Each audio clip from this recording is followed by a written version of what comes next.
ठेचा। त्याच्यासाठी आपण घेतलेला आहे लसूण, हळद, गरम मसाला, आगरी मसाला आणि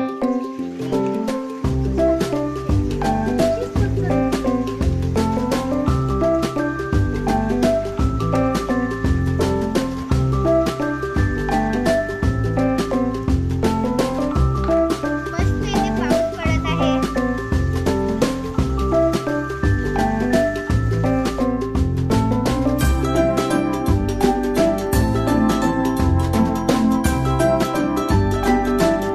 आपल्याला 2 चमचे तेल घ्यायचं आहे। त्याच्यात आपल्याला हे सगळं केलेलं पेस्ट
आता तुम्ही मच्छी भातासोबत ताव मारून खाऊ शकता।